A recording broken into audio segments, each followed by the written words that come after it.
Okay, we are back in with Taylor Huff and Hannah Bebar, and we'll go ahead and go straight to questions. Brian, I saw your hand up. Go ahead. Brian? I had to unmute there. There you go. So Taylor, this is this is your third goal of the season today. It seems like more and more lately you're kind of taking control of that midfield and creating some of those opportunities, and people are looking to you for opportunities. How much do you think you've grown from this season, and what do you look to capitalize on the rest of this season and then heading into next year? Yeah, that's a good question. I was actually out wide today, so I had a little bit more opportunity. But yeah, I've grown through the midfield, and Albertin has done a good job at giving me that freedom in the 10 role. But playing with good players in the midfield who like to play make like I do, so that always makes it easy. And then being out wide today, it just gave me the opportunity to get in and around the box a little bit closer and get that goal. Because they were saying on the broadcast that you practice that left foot like daily, day after day after day. How I mean, I'm sure that is true, but how true is that? And is that just going to be kind of your signature move across the D and that left foot flies?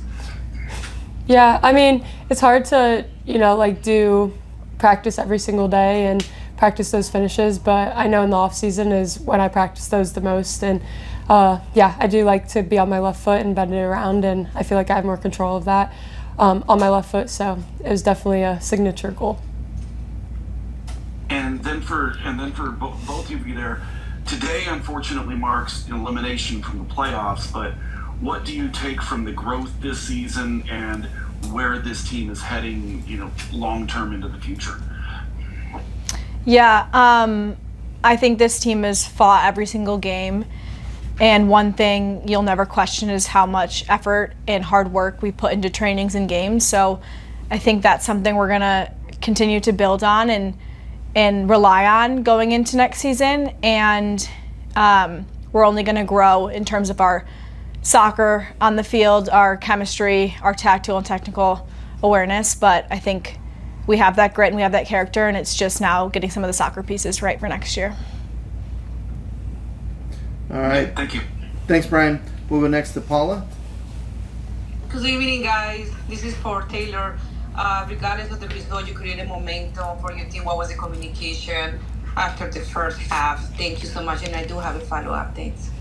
Yeah, I thought the first half we played really well. We played with and off of each other. We were combining, and I thought that was the best soccer in the first half, and we held them up 1-0, obviously, which says a lot. And yeah, so that was awesome to go into half up, but obviously we have to keep that going and get the result at the end of the day. So sad not to get that result, but I thought we played good soccer in that half. One more question. Just talking to Albertin, he said it doesn't matter the result. He's so proud of you guys. I would like to follow up about the process of building that culture inside and out the field. Thank you so much. Yeah, I can kind of speak to this. I think we appreciate the coaches so much, just at what they give every single day, knowing that Albertin isn't going to be the head coach next year. It's like he still comes in with so much enthusiasm and such positive spirit. And I know if I were in that position, I'm not sure I could do the same. So I think we have so much respect and appreciation for him and how he has just given everything. And I think it kind of wears off in the locker room, and what Hannah was saying earlier, how we've just given so much effort. And yeah, it hasn't come out on the field with the results, but I think we can learn a lot from Albertin and the way he goes about his way and lives his life. So it's honestly encouraging to see all of the coaching staff, for that matter, just their positivity and the way they've led this team. Thank you, guys. Thanks, Paula. Thank you. Brian, did you have one more question? Yeah, I did. I posed this to Albertin, but I'm going to pose it to both of you too. The way the team is playing, regardless of how it's been some grinding results, but the defense has been better, the marking's been better. But the way the team is playing right now, with this team, the way they are playing at the moment, if you had it for the entire 26 games this year, how much better would this season be? I mean, I can't necessarily speak to the first couple months as I came in around May, but I think soccer just in general is a game of such ebbs and flows, and it's about matchups and it's about moments, and sometimes, you know, it's hard to say that if we played this style in the first half of the season, if it would have changed results, if it would have helped. But I think what you have to do is keep looking to the next game, and you have to keep going forward, and you have to keep trusting in your teammates and yourself. And so I think that's a hard thing to retroactively say, but I do think playing this way now is going to help us immensely going into the next season. All right, thank you. Thanks, Brian. Okay, that is it for us today. We will head back, and then we're back on the road against Seattle next week. Thanks, everybody. Thank you. All right, welcome in as we get started for today's post-game press conference with head coach Albertin Montoya. We'll let him make a quick statement, and then we will open it up to questions. If you would like to record, just let us know. We'll allow that. If you have a question, just use the raise your hand feature, and we will get you called on. Coach, go ahead. I'll start off with what I told the team at the end. I thought we played some really good football out there again, and I told them, look, you played well enough to win this game. You came into a hostile environment, packed stadium, which is difficult to play here in Portland, but we came out in that first half fired up and played so well. And throughout the entire game, we created opportunities. But the first goal, I told the team, you're going to be upset at yourself when you see both goals on film. We could have done a better job defensively on a 2v1 in the corner when Coffee got through, and then it led to a goal. And then a free kick at the end of the game. Well, not at the end of the game, but the wall just wasn't set up as it should be. So, you know, we've got to help ourselves in that way. But they played so well. And what I will say is absolutely adore this team. It's and all the players. They will never give up, regardless of the outcome, regardless of how the season's been. And I am so proud of them. I'm so happy for them. It actually brings so much joy just to go out on the field and be with them there. And then also just coaching them every single day. It's a really good group, and they've got a bright future. I mean, we're not done. We still have games in the season, and we're going to continue getting better. As you know, they've got high goals and things they want to achieve. But I felt for them. I really felt for them because we played some good football in this game. All right, thanks, Coach. We'll go ahead and open it up to questions. First hand up was for Brian. Brian, go ahead. So, Coach, as I understand, this kind of concludes the playoff chase for this year. So what are your goals for the remaining games, and what are you looking to, set people up? Some will be here, some won't. I know that you are, stepping down. So, I mean, what are your goals to end the season with and make sure everybody is on the right foot for the future? So, Brian, that's something I'm actually going to have to think about because, as I've always said, I'm always thinking of the game in hand and what we're trying to achieve. And for now, I'm going to have to take a step back. And but I can tell you that it shouldn't be very different than continue to get better, continue to play this type of football. We're enjoying the ball much more. We're being more creative, the movement off the ball, and we just need to be a little bit stronger mentally and physically in certain areas of the field, and just fine-tuning some of those things. If they get that right, it's going to be a pretty special season next year. And then also, the addition of Brooklyn and Sydney at center back. So once again, they had a very good game, and this is the third or fourth game that they've played together. So that relationship is going to continue getting better with players around them understanding, what their strengths are, and it'll continue to come together. That's really, now that you put me in the spot, it's just how I can build and get them ready for next season.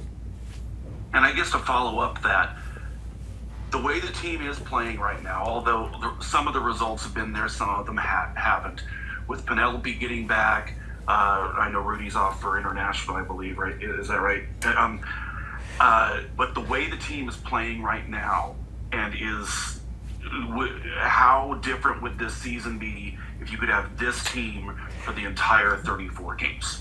Well, who knows, how, 20, right, no, it's okay, but who knows how it would be. But I will tell you that, and not taking it away from the incredible job that Joel and Kelly and, Abby at the beginning of the season, all the players that have played at that center back position. But we've added 2 players that just feel very comfortable in that position, and that's what they play. I think that would have helped us. But we still need to do a better job at finishing today. We had great chances as well. I got to give credit to the keeper. She made some good saves, and then we were just off by a little bit, or they put a foot on one of the shots that would lead to a corner. It's. But who knows? It would have been different, but it may happen. But we can't look back, and now we just have to look forward and make the most of what we have and get ready for next season. All right, thanks, Brian. Up next, Paula. Buenas noches, ¿cómo estás? Bien, gracias, Paula. ¿Cómo estás? Bien, y tú? Albertin, you guys set the tone early. What positives would you like to take after this game? And what do you guys talk about, after you guys scored the first goal? And what was the conversation in the locker room after the first half? Thank you.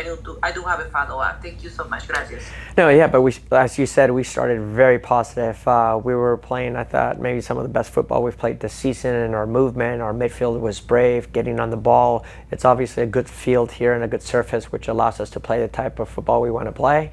And the message from that at halftime was that let's continue to be a threat and be more aggressive going forward, but we have to make sure that defensively we can step up and put pressure on them in certain parts of the field. And and that's what happened in the corner on that goal that we conceded. It was a 2v1. We had numbers around the ball, but Coffee just kind of went through 2 of us, and then a great finish by Moultrie. We had also talked about not conceding fouls, but around the 18, because obviously Moultrie is very dangerous with the free kicks. But it was really just keep up the same mentality and the energy, because we knew they would come out strong. They had to. I mean, they were down 1-0. They're playing at home in front of a packed stadium, and Sinclair's a special day. So we just didn't weather the storm for long enough, and then once they got that goal, it led to a lot of their momentum. And then toward the end of the game, again, we started creating chances and opportunities. But yeah, that's pretty much it. Yes, I do have a follow-up. This week we have been talking about you guys getting ready to play away. At this point, what would you like to change? Now there's going to be another game coming out with Seattle. What would you like to change after you guys play at home? What do you think you guys need to do? Thank you so much. Gracias. Well, I wouldn't change too much, because I said we played some really good football, but attention to detail, making sure that we're a bit better defensively in 2v1 opportunities when we're actually in numbers up. And then, the set pieces, working on the wall and just making sure that we get it right. It's just fine tuning. It's really not that much. Obviously, we're playing a good team at home, at their home, and we knew there would be moments in the game that they would control, and we did as well. But that's one of the things you improve. It's like, hey, you have to, when you lose a little bit of control of the game, which is normal, it's going to happen, it's bend but don't break. We just have to make sure that we absorb the pressure, but we're smart. And that's something that we hope to improve against Seattle.